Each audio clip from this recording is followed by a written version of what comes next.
right after the article was on the New York Times, IBM ThinkPad, and I'm not usually a shill for big industry, small industry, yes, but no. And they said, could we give you a ThinkPad and you could use it for a month, and then we want to do something on where do you do your best thinking?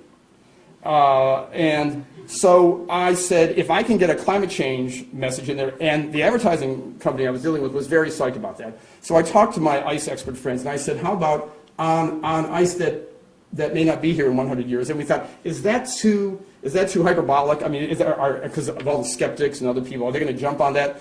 And one of the things we realized is that we'll be dead in 100 years, so it won't make much difference if we were off by 10 or 20 years. But what has happened since then is that if they were to ask me now, I would say that won't be there in 50 years, because this was a 2003 estimate of where the summer ice edge would be in 2050. And this is what is the current summer ice extent in 2050. In that they believe that summer pack ice, at the rate that it is decreasing, at roughly 9 to 10% per year now, per decade,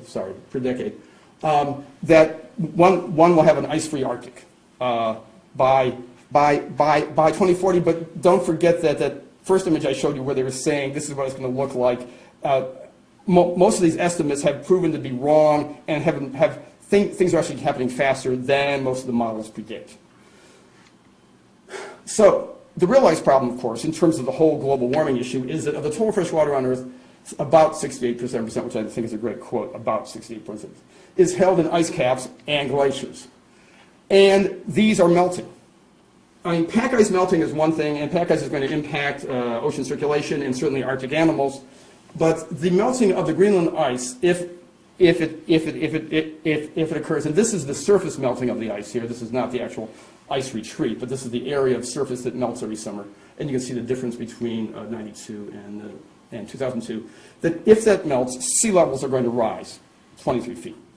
Arctic ice, when it melts, Arctic pack ice, when it melts, really isn't going to increase sea level much because it's in the water already. So sea ice melting doesn't increase the sea level.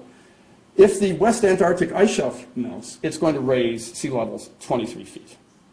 And it is melting. It is happening more slowly there for a number of reasons, but certainly the pace of melting in the Antarctic 5 years ago, people said, well, certainly the Antarctic hasn't started melting yet, and now it's different. So to get back to Thoreau, who brought us all here tonight, he actually, when he was contemplating ice, he was looking at ice melt dates, okay, and Walden Pond, actually at ice out dates, right?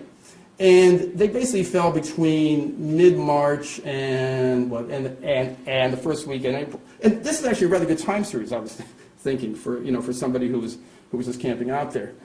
People have gone back and looked at ice out dates on Walden Pond now, and this is what they see.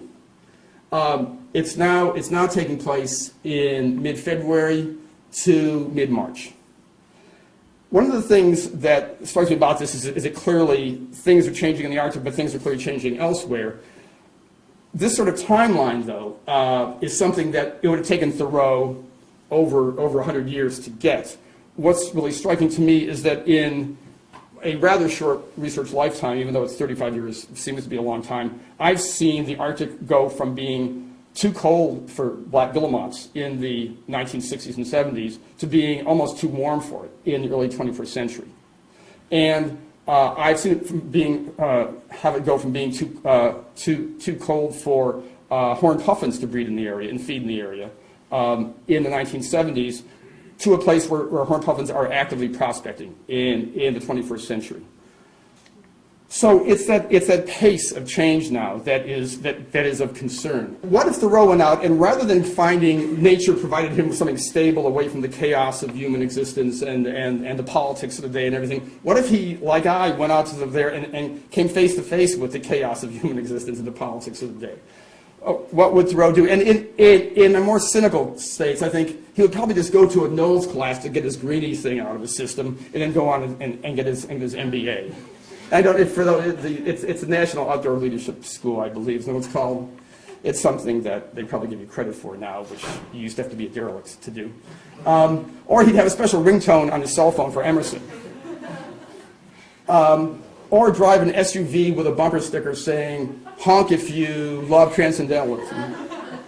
Or have his email address be simplify@walden.net. And I realized what I was thinking about was the fact that you can't put Thoreau in the situation because the time does make the man. What we can do is think about what Thoreau said about things, and what he said back here. He said back in 1850 or so, when the Cardinals, he said, men have become the tools of their tools. And I don't know what he would say up here. I hope that there's a Thoreau out there somewhere who is thinking about what to say, because clearly we are feeding automobiles. I mean, basically the family car. I mean, everyone cares about family. Well, the family car is now part of the family just by its name, and this is what we're having to do in order to maintain our level of high consumption and our level of transportation that we just basically started taking for granted. So certainly Thoreau was seeing into the future by being able to see that indeed men were going to become tools of the tools. There may have to be a major change in terms of how we see consumption, and whether at some point having as many goods as you possibly can is a sign of status or a sign that you are doing something bad for the environment.